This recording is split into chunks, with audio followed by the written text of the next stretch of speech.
Mics are hot, and I just realized I started the show and I didn't get my coffee.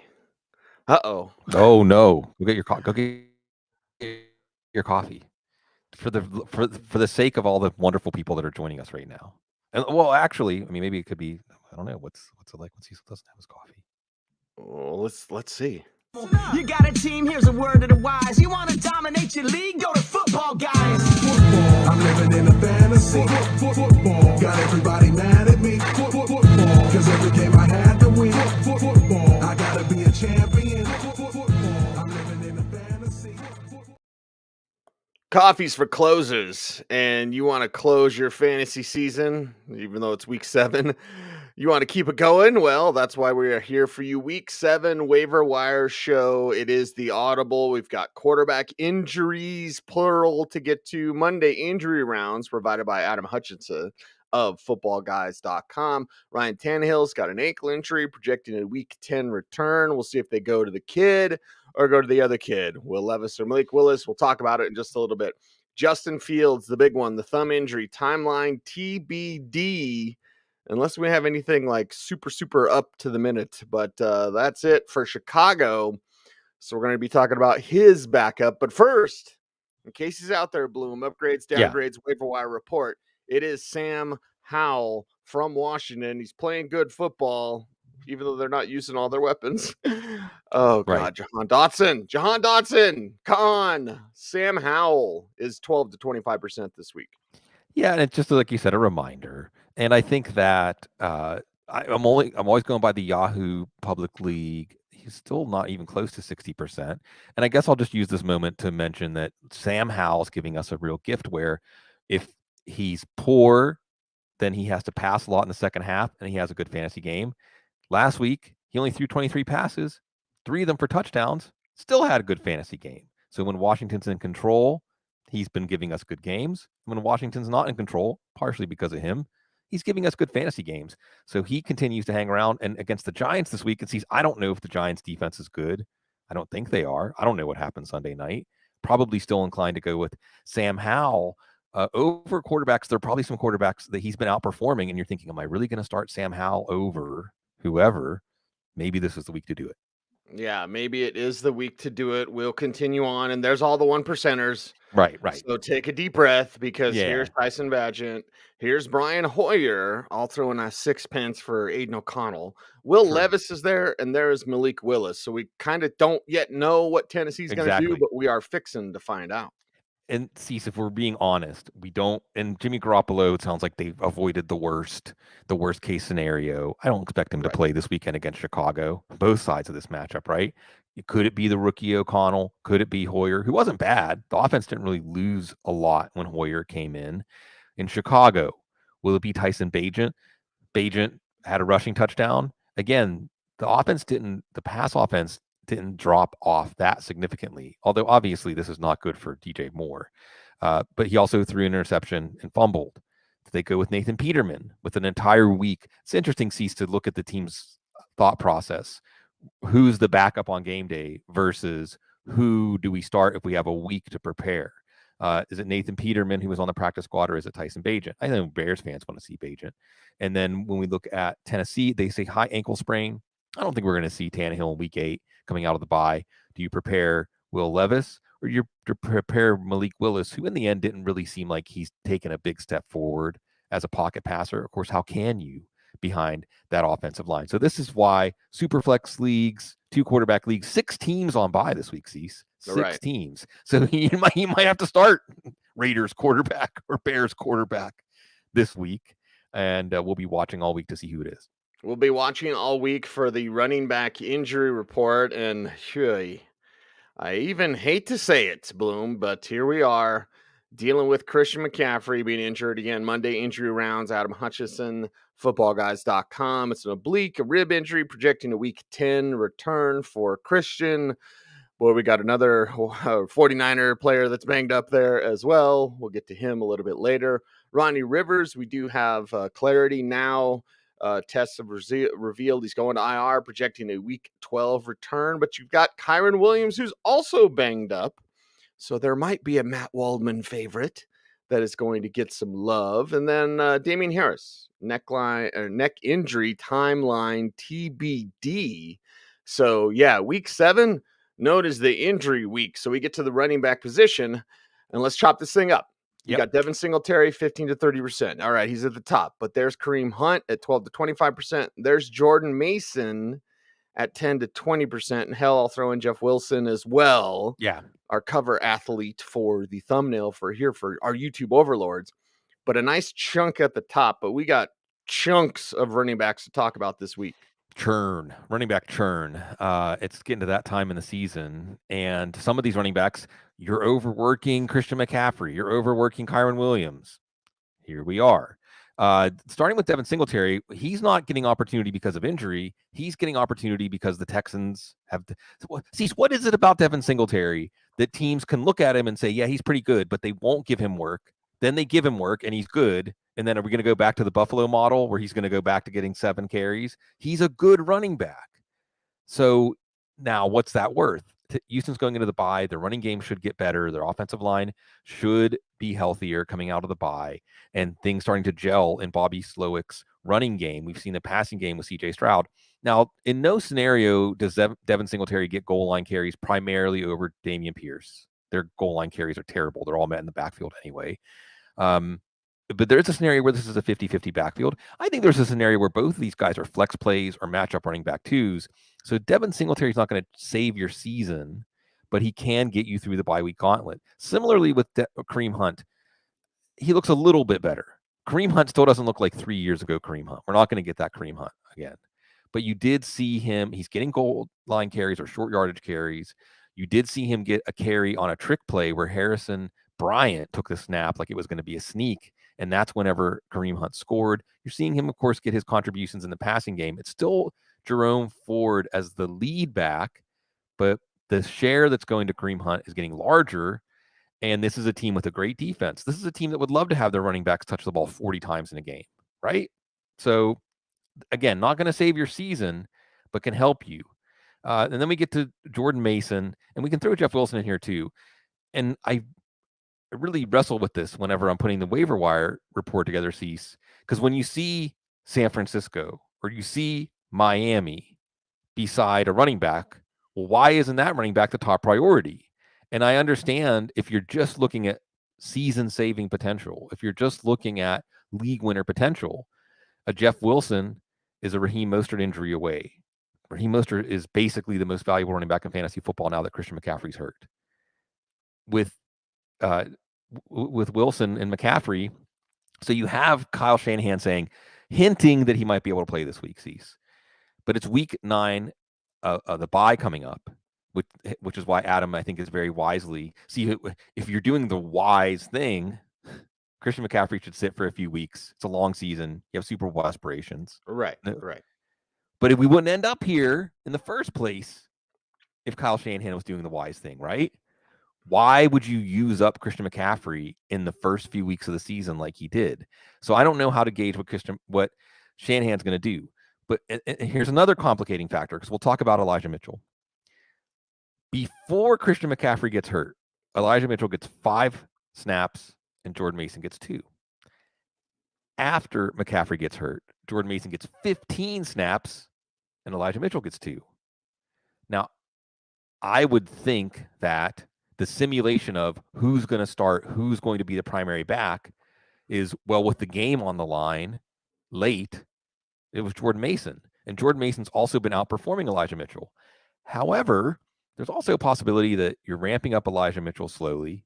We know Elijah Mitchell, he's the one with the long speed. He's the one that can break these runs a la Raheem Mostert for touchdowns. I prioritize Mason over Mitchell. But if McCaffrey's out this week against Minnesota, it would not shock me to see Mitchell get more touches and Mitchell be more valuable. But I think Mason's the guy to hold here anyway, because Mitchell can't stay healthy. And I think even if they say McCaffrey's going to play this week, that's not necessarily good news if you have McCaffrey on your team, because now I think we're looking at potentially another injury, right? So Mason, while he may be difficult to know what to do with this week, even McCaffrey is out, I feel like Mason's time is going to come, and you can see he's running well. So he's not as high a priority as Singletary and Hunt, who can help you in a flex running back 2 kind of way, but he may have some running back 1 weeks yet to come. See, Lester's our dude in the chat room. He says whack-a-mole windows. That's what it is. Yeah. It's whack-a-mole windows. Better guess right. You better be sure. And Right. now the injury seal has been broken on Christian, so Yeah. just get Act him right. accordingly. Yeah. Mm-hmm. Plan accordingly. Plan to talk about the rest of the running backs, which include Latavius Murray, 7 to 15%, Craig Netflix Reynolds, 7 to 15%, Salvin Ahmed, 5 to 10%, Zach Evans, there's your Matt Waldman favorite, 5 to 10%, and Elijah Mitchell, who you've brought up, 5 to 10% as well. There might be another Matt Waldman favorite. But anyway, let's talk about this group. Sure. And Evans was the player that during joint practices behind Kyron Williams, it was Evans who was making noise. Yeah. So anyway, let's talk about him. We'll start with Latavius Murray. I wasn't sure if I was putting Latavius Murray too high or too low when I put this list together this week, because we saw with Josh Allen a little banged up. And remember, this happened last year, was the elbow injury. I don't think his shoulder issue, he did have to have x-rays, but I don't think his shoulder issue is as serious as the elbow issue last year. But what do we know about Josh Allen? Wyoming, right? He's going to play through it. Now, is he going to produce the same? Is the offense going to function the same? It would not surprise me that we see more of what we saw on Sunday night, and we see the running backs getting 25 plus carries. Now, we have Damian Harris as a variable here. It sounds like, as they said, I quote, he'll be fine. Oh, wow. After, they stop the game and take him off with precautions for back and neck injuries. I don't think we're going to see him this week. We may see him in a week or two. He's obviously less likely to stay healthy than Latavius Murray. And with Latavius Murray, you always have the chance of a touchdown. And if James Cook goes down, who knows what will happen to Latavius Murray. So there's a lot of outs there where Latavius Murray can have value, but we could also see Damian Harris back on the field in 2 weeks, and this backfield go back to the way it was before.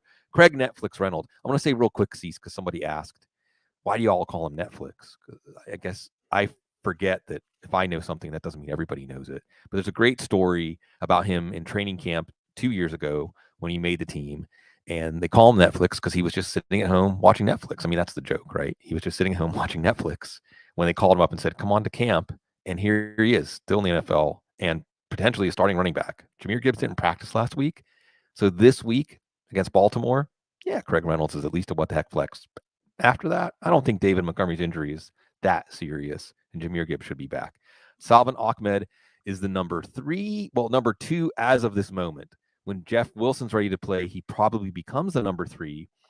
But see, and this is why you say whack-a-mole. I mean, I think this is great to illustrate that, because, what's one of the keys to whack-a-mole, Cease? When you miss one, should you get frustrated or get thrown off? Well, no, another one's coming up to hit. You got to be ready to hit another one. And that's how these backfields might be, right? So maybe, and see, how many times have we seen a running back go from 3rd string or 4th string to 1st string in the game, in one game, like during the process of one game? That could be Salvin Ahmed. And I start to feel like at week 7, Cease, we're getting to that point. That's the halfway point in the traditional fantasy football season, that you do start looking more at speculative upside than the ability to help you this week, right? So when we're looking through this tier, you have the speculative upside of a Salvin Ahmed, but you have Craig Reynolds maybe able to help you this week. So weigh these needs for your team, but I feel like you want to get Chris Brooks went down, by the way, with an ankle. So we're thinning that Miami backfield a little bit. Zach Evans. Well, we did see Sean McVay say, and again, Cease, what are these teams thinking? Zach Evans isn't even on the field until, 2 weeks ago. He wasn't even like an active player on game day. Right, didn't get a jersey. Yeah. And now, because of 2 injuries ahead of him, he's the starter. Sean McVay said, well, you saw him get the first carries after the Williams went down. And Evans absolutely is good enough to make everyone say, why weren't they playing him? Why? He's good enough, Cease, for them to say, well, why were we playing Kyron Williams over him on early downs? He's that good. He's He's got forget about the 6th round draft capital. He's about a 2nd, 3rd, 4th round level running back. He's got, some different things. Matt Waldman did a great job breaking this down in the RSP. Get the RSP. So I had Zach Evans at 5 to 10% before Sean McVay said that stuff. Now I'm tempted to move him up to 10 to 20%. See, so I'm tempted to say he might be the one that we look back and say, did you get Zach Evans in week 7? Mm-hmm. But also we might see why they didn't play him. And it might be a waste to pick up. This is the whack-a-mole, right? By the time you hit Zach Evans, he's already gone back down. Now it's Royce Freeman. I don't know. And we talked about Elijah Mitchell. And I want Elijah Mitchell to get those opportunities, and I want it to happen for him. But again, history shows us that he can't stay healthy. But there was a time when he said history shows us Raheem Mostert can't stay healthy. So he's attached to that San Francisco backfield, and he'll get some sort of opportunity if Christian McCaffrey can't play. Yeah, I just want windows, man. I just want windows. He can get banged up. And also look for trades, as Lester again points out in the chat. Oh, yeah. Room. Like, where do these guys start getting traded? Oh, boy. That will be fun to watch. Fun to watch the rest of the running backs, including Royce Freeman, who you brought up, and Keontae Ingram, 1%er there. So not on shut him down. Yeah. I said it before I said it. So let's discuss these running back issues. Yeah, with Royce Freeman, he's practice squad back, and I think we've seen what he can do. But at the same time, Kyren Williams, at no point were you watching the Rams this year and saying, wow, Kyren Williams is the reason this running game is productive, or Kyren Williams is a key to this offense. No, he's just running the plays as designed and collecting the production that's there. And I don't want to take anything away from him, but even Royce Freeman might be semi-productive if he got an opportunity in this offense, and we'll see who they bring in. Doesn't sound like Leonard Fournette's going to sign anywhere. And look, if people are saying, why not Leonard Fournette? Why isn't Leonard Fournette on this list? Well, the running backs that were out there, like Ezekiel Elliott and Kareem Hunt, that got signed before Leonard Fournette, they're not exactly changing the fortunes of your fantasy team. So chances are Leonard Fournette's not going to either. Ingram's the starter. What's the starter for the Cardinals offense worth? I don't even know. Damian Williams got a bunch of touches. And Amari DiMercato actually led the team in snaps because when they're behind big, he's the one on the field, but it didn't result in any fantasy value. Chances are that's going to be the story of the Cardinals backfield. Without James Conner, no fantasy value. Which position are we going to put Malik Cunningham in? Right. The Bill Belichick life preserver. Mm-hmm. Cling to it, Bill. Save the season. Save my job. All right. Yeah. Hey, you deep enough league? That's exactly the type of dart I throw. Yeah. Well, and that's not, there was a time, Cecil, during the long history of this show, who cared about Julian Edelman when he made the team, right? He ended up being one of the most prolific receivers in Patriots history. So, yeah, I think Malik Cunningham, and we saw the very interesting move that they signed him. They didn't just call him up from the practice squad. They signed him to a deal. Mm-hmm. So that tells you something. But it's also the Patriots, and Bill Belichick hasn't exactly been the best judge of who can help this offense. Yeah, let's continue on and go to the wide receiver position. And, well, I'm talking about another banged up San Francisco 49er because there's Debo, shoulder injury, projecting a week 10 return. It's the Monday injury rounds, Adam Hutchinson, available at footballguys.com. So please check it out. DK Metcalf, hip injury, but he's projecting a week 7 return. So you're okay there. But the Debo one stings. They stole the beach cruiser back from Debo. What bite, punk? It's like a both ours. Well, it's both ours when we share the mic, Bloom, and we talk about your upgrades, downgrades, and waiver wire reports at wide receiver. Curtis Samuel's there at the top at 20 to 40%, and throw in Rashee Rice, KC 15 to 30%. Cecil, I wanted to quick aside. I'm not going to get chatty, but I think you're going to like this. I was at a soccer game, and I was overhearing someone who was a teacher talking about her most brilliant move as a teacher. She was teaching English to like middle school students. My brain. She was teaching English to middle school students, Cease, and she was teaching them about. You're gonna like this. You understand why I'm telling you this. She was teaching them about like the structure of a story, right? Rising action, falling action, that kind of stuff. And she realized that even though it was middle school students, I don't know why my brain's tripping on that they all knew Friday, that they all knew the movie Friday. and she explained it in terms of Friday, and they all got it. They were like, "Oh yeah, yeah." And she said for the rest of the semester, they trusted her. They were like, "You're cool. Yeah, okay, you know Friday." She had their attention for the rest of the semester. She said it was the most brilliant thing she did in her career as a teacher. Just like you use Friday when we come to Debo. And yeah, that's the thing that really sucks about the Debo Samuel shoulder injury is that will that make them less inclined to use him as a runner, which actually traces back to a little more opportunity maybe for Mason or Mitchell.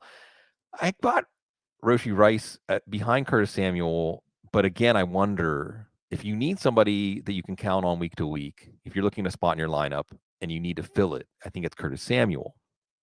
This ties into the Jahan Dotson disappointment storyline. Samuel's just, we'll see what happens there. Samuel's just there every week, catching short passes, getting touches as a runner. And this Washington offense is just, even when he only sees 23 pass attempts, 4 of them for catches, including a touchdown.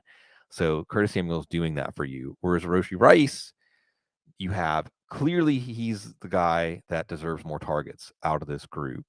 Now Justin Watson's down with an elbow injury. They play different roles in the offense, but I still think that you have the team saying he's a rookie, he's learning, he's going to earn more opportunity. It should not surprise us if Rice becomes not just an every week starter, but now you're starting to see some real upside there. So those are the priority guys, but there is some churn at wide receiver. And these are some players, like some of these players you really might have a chance to pick up and weigh. And this, again, might be a waiver wire where if you're okay at running back and you can pluck one of these guys, a Rice, or maybe some of the other guys we're going to talk about, that may end up being the best move in hindsight. Instead of playing whack-a-mole, Cease, you're playing the one where you're trying to get like a Bluetooth speaker or something by putting the key through the hole. Yeah, I'm trying to figure out who in the hell's calling me. My phone doesn't ring. If it rings, it means I should answer it. But anyway, we're doing a show. The show must go on, and the receivers must go on. Bloom, you swore you would never recommend New England players. There's Kendrick Bourne, 10 to 20%. Wandale Robinson, he's healthy. He's catching a bazillion passes. Right. 10 to 20% for him. Jackson Smith and Jigba, who we've talked about plenty, but he's 10 to 20% as well. Yeah, you have Bourne catching 10 passes.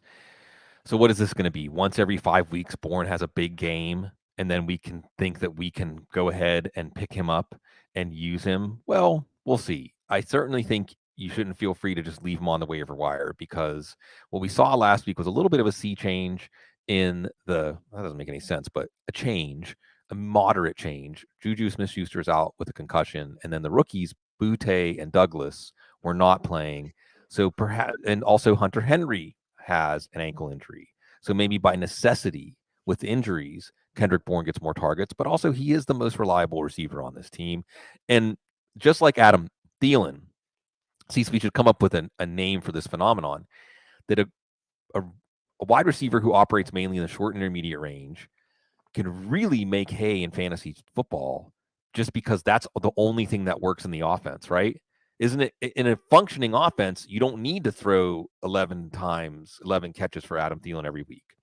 You don't need 10 catches from Kendrick Bourne, but these aren't really functioning offenses. Wandale Robinson, the same analysis, not necessarily able to stay healthy. And then Jackson Smith and Jigba. And we talked about this last week as a potential preemptive pickup, that during the bye, teams can take a breath, review film, and with the developing rookie, figure out how to facilitate their breakout. And it seemed like with Smith and Jigba last week, he was getting more targets, he was getting more snaps, and he was getting targets further down the field, and also in positions where he can use his run after catch ability. That's one of the things that Smith and Jigba brings, especially as a rookie, not relying on route running and releases against press coverage and things like that. You're relying on run after the catch ability, which we know he has. Still might take a Metcalf injury or a Lockett injury, but like you said, Cease, Metcalf on the injury report would probably be okay. But getting ahead of this, Jackson Smith and Jigba, and let's contrast him with Quentin Johnston, who, I know it was just one game, but there was a lot of negativity about Quentin Johnston after the game last night against the Cowboys. He's just not ready. Mm-hmm. Smith and Jigba looks like he might be ready. So this is a preemptive pickup that could be a premium pickup very soon. Should Drew Lock be a preemptive pickup?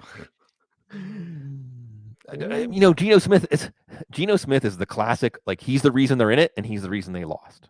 And which is it? Right. I don't know. And you're right, Cease. How fascinated are they by Drew Lock? And you know better than I think most how we can watch players play and think, how could they be fascinated with him?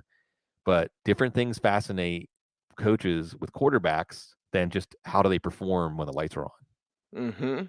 Wow, Chris, you got to drink beer with us from 2005 awesome after the event we did with Adam Schefter. Yeah, that was a great night. Yeah, I did a show with Philip Lindsay yesterday, and we talked to Adam, and he's like, Adam's your mentor? And I was like, yep, Phil. Yeah, when I was your age, he was the guy telling me what to do. Yeah. There you go. And that was at Blake Street. R.I.P. Blake Street Tavern. Yeah, it closed this year, Bloom. Oh, man. Yeah, I know. It was fantastic. So where's the place to go? Or do you have to wait until you get the endorsement deal? Exactly. What? Where am I going? Who's paying me? Anyway, let's move on. And I guess Jameson Williams. Sure. Well, the main reason you want to, and we're at that point in the season where if you're going through your bye weeks and you had someone you picked up for last week, this might be more applicable to next week with 6 teams on bye, where you might need to pick up somebody just to cover a week. Why not? Jameson Williams did get the long touchdown. I don't think we're going to see Jameson Williams get over 50% of snaps in just about any scenario. But Cease, if there is an offense, if there is an offensive coordinator that can make it so every week, Jameson Williams is going to get those opportunities. And you could do worse as a wide receiver 3 flex than a guy who's going to get 5 targets. And some weeks he's going to get 2 catches for 80 yards and a touchdown. And some weeks he's going to get, 1 catch for 6 yards. You could do worse than that. And I think picking up Jameson Williams at this point, as much as it's Jameson Williams, you're trusting Ben Johnson, you're trusting Jared Goff, and you're thinking if you have a deep threat in this offense, they're going to find a way to make him matter. They're going to find a way to make it matter. And if he ever reaches that potential, then look out. Look out. Are you going to stay dialed in? You're going to stay healthy? And are you going to actually play to that potential? That is fantastic. And that's it for wide receivers. So, running backs thicker, wide receivers thinner. We're stepping through it all, and that's why we moved to tight ends here. It is the Audible Week 7 Waiver Wire show. Cecil, Lammey, Sigmund, Bloom going through the Monday injury rounds. Of course, that's from Adam Hutchinson, footballguys.com. Hunter Henry has an ankle injury, projecting a Week 8 return. So if you had him and you were stubbornly plugging him in your lineup, well, you got to do something else. You're off the hook. Yeah, they let him off the hook. Dalton Schultz should not be out there. Right. I know that you look at ownership projections and Yahoo and all that, but with what Dalton Schultz has been doing this year and the fact that we talk about him seemingly every week, Dalton Schultz should be heavily owned, but he's not. So take advantage while the Texans are taking advantage of that young man's talent, and then grab Michael Mayer if you didn't, or Jonnu Smith if you didn't, or even Trey McBride at the bottom with 3 to 5%. So there's a few tight ends, but the fact that Dalton Schultz still out there in a majority of these leagues, Bloom, snatch him up. Yeah, I think so. And people are talking about Josh Palmer, my man Diego, in the chat room. Josh Palmer would probably be 15 to 30% if he's out there. And somebody definitely to consider when we get to shut him down, like some players you could drop, as Diego's saying. Dalton Schultz, and this is a real interesting thing that happens in fantasy football. Dalton Schultz, when Tank Dell and Nico Collins were both healthy, kind of an afterthought, even in snap count, kind of an afterthought in this pass offense. Then you see him score on a trick play. I think Devin Singletary threw him in the first touchdown he had as a Texan. There's a little trivia for you. But now with Tank Dell banged up, sometimes Nico Collins facing pretty good number 1 corners, pretty good performance against that we saw him this past week against New Orleans and Marshawn Lattimore. Now Dalton Schultz is getting those targets and he's converting. And we could easily see a situation where even when Tank Dell is back, Dalton Schultz is still part of this pass offense. And you see the trust from CJ Stroud. So you're right, Cece. He shouldn't be out there. He's not going to save your season at tight end. but he's going to make you feel better, especially if, say, you've been starting Cole Kmet and you're wondering what you're going to do with that quarterback situation. I'll just step through the rest of the tight ends. Michael Mayer. And what's the theme that we're seeing here? See, some rookies. Mhm. Zach Evans, right? Michael Mayer. Some players now, sometimes it's because of injury, sometimes not. But we need to be open. A couple of things we need to be open to. Some of this is waiver wire stuff, some of it's not. Teams can get better now, especially if we're looking at teams with new offensive coordinators, new coaches. Teams can start to get it. Things can start to click.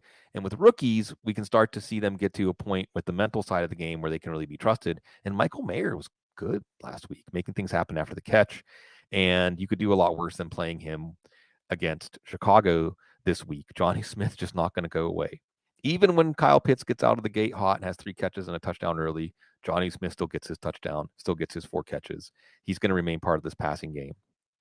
And first touchdown in over 2 years. So you like to see that for Johnny Smith. And here is another one with a theme. Not a rookie, but a second-year player, Trey McBride. Colorado State, baby. We saw him. Didn't they finally beat Boise State this week, Cease? Mm-hmm. Yeah, for the first time ever on a Hail Mary. You love it. Gotta love it. That's wide receiver you, right?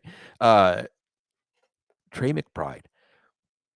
You really have to like that the snaps went up, and even though Zach Ertz is in there and more in the passing situations, you did see Trey McBride showing some of the things that made him a second-round pick, that made him the top tight end in his class.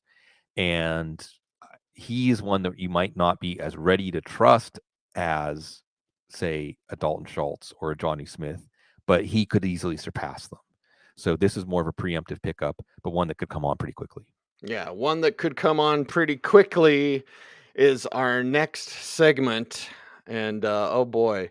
And the chat room is debating now. I said today was going to be the day that I announced it. I already teased it, Bloom. So you know what's coming with great pain for myself. Because it's got to be a practice thing.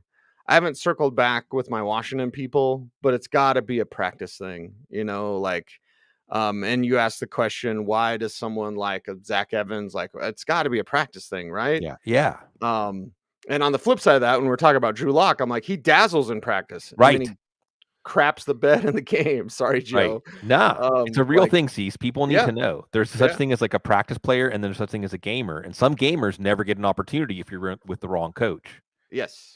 Or if you're the wrong round of draft pick. And they always used to say it about Chad Pennington, where it's like Chad Pennington would just stink in practice and then go out there and sling it. And he was okay. Like he was good. So anyway, I'll circle back with some Commanders types to find out. But for today, with great pain, I'm going to call out one of my favorites in this next section. So you can join in with us. Maybe you've got a favorite that you now have to do this to. And it hurts, man. It hurts. Fantasy football is pain. Sound like Mr. T. Anyway, so let's all have this scream therapy, and wherever you're at, I want to know, send us the notes where you're at, because this is fun. And it's a time you get to do it with us. We're going to go do it. So let's call it out and let's scream it to the heavens, everyone. In week 7, it's time to cue the Chuck D.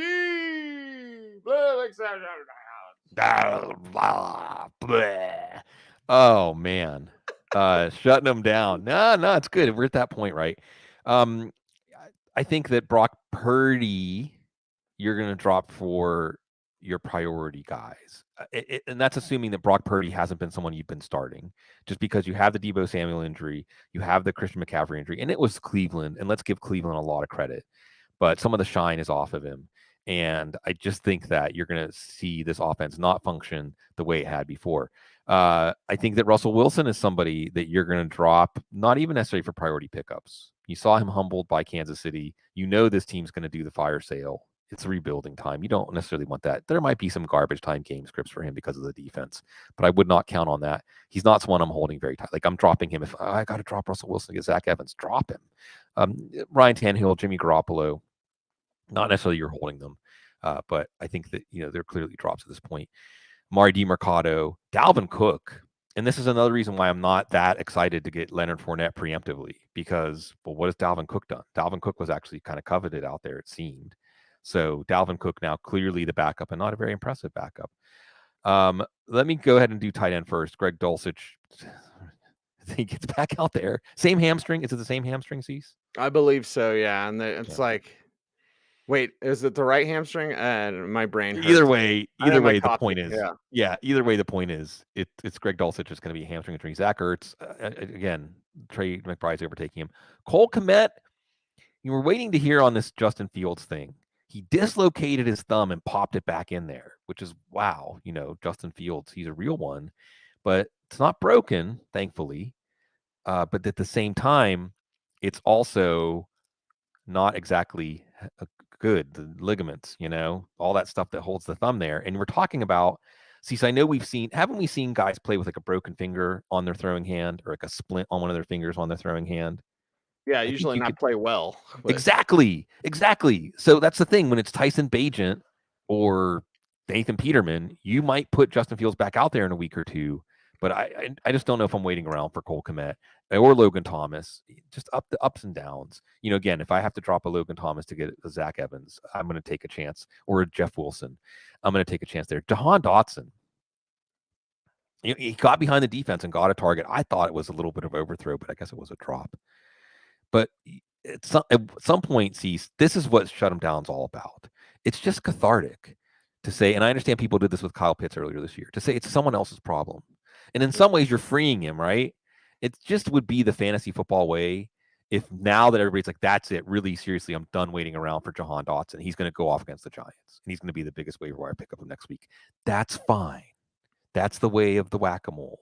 That's the way. See, kind of like the arcade, right? Sometimes if you keep putting your money in the machine and you're losing your money, you just move on to a different game. And it's okay if somebody else walks up to that game and wins the big prize. It's just not in the cards right now for Dotson. So yeah, I'm dropping Dotson, not for just anybody, but again, Zach Evans, a Jeff Wilson, a Roshi Rice. Jahan Dotson's not going to stand in my way. Cue the Chuck Dotson. Okay, Jimmy. All right. That's right. Jahan Dotson on all of our minds, breaking all of our hearts. Way of the whack-a-mole. Ah. Now I need like a sword rack with the two whack-a-mole, like little. What are those? They're not really mallets. Like with a little. Yeah, kind of like a mallet. Little mallet thing. Yeah. That's called a mallet. Yeah. Yeah. I love it. I love the whack-a-mole metaphor because the important thing about whack-a-mole is you can't mourn your mistakes. You just got to keep playing, keep swinging. Just keep swimming, and sometimes when you don't cue said Chuck D, there's the opposite of that, and maybe it's just got to be one more week, baby. Right. You got to hold on. And who are some of those players that you want to hold on to in week 7? One more chance. What is it? Champagne, I think, Cease. The old slow jam. Maybe we can try again. Maybe we can try again. Maybe we can try again with Kirk Cousins. How long are we waiting for Justin Jefferson to come back now? 3, 4, 5 weeks. The thing is, Kirk Cousins was an elite fantasy quarterback with Justin Jefferson, except for that game against Carolina. So I'm still a little bit reluctant to drop him, especially depending on your scoring system. 5, 6-point pass touchdowns, 300-yard bonuses, long touchdown bonuses. I'm probably holding Kirk Cousins this week, certainly over Brock Purdy. I think that you got to hold Dameon Pierce. Because he's going to get the goal line carries. This is going to be an improving running game. Remember, Bobby Slowick from the Kyle Shanahan tree. And I think that this offense can be good enough to support 2 viable fantasy running backs. And they have a bye to get this stuff straightened out. Now, where it's really tough for me, Cecil, if someone said, should I carry Pierce or Singletary through the bye? It's frustrating to carry Pierce over Singletary when Singletary just outperformed him and the team is trending towards more Singletary. I would still hold Pierce. That may end up being the wrong choice. In general, we're going to err on the side of giving Pierce another chance out of the bye. Yeah, give him one more chance. Lots of good love songs about giving one more chance, right? Oh, yeah. It's One more it's chance, one more try, right? yeah, yeah. I think so. I mean, there's a lot. People love some love songs. I was looking through. I was looking through for whatever reason the largest sales of singles in like recorded music history, and physical, not downloads, physical like 45s or singles or whatever, and it's Christmas songs and love songs. Okay. And We Are the World and Candle in the Wind, which is kind of a love song. People they want to believe in love. So yeah, hold on.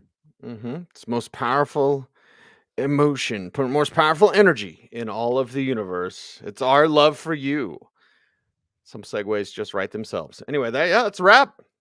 Hey, everybody. It's the Waiver Wire Show. Sometimes there's a lot of help. Sometimes there's not. Sometimes you whack that mole. Sometimes the mole whacks you. Yeah. Don't look up. There might be a mallet coming down on your head at any time. Exactly. Wait, we're not living in a simulation. We're living in a whack-a-mole machine. That's right. I totally believe it. Anyway, he is Sigmund Bloom. You follow him on Twitter at Sigmund Bloom. The show is at The Audible. And yeah, peace to you all. We appreciate each and every one of you out there. And we want you to check out footballguys.com. You want to support the show, that's the best way to do it. Check out footballguys.com and do the YouTube things to help us grow the YouTube channel. Like, comment, share, subscribe, hit the notification bell so that you never miss a vid. He's Sigmund. I'm Cecil. And I need some coffee. So, everyone out there, thanks for watching. Stay tuned. And would you please stay frosty,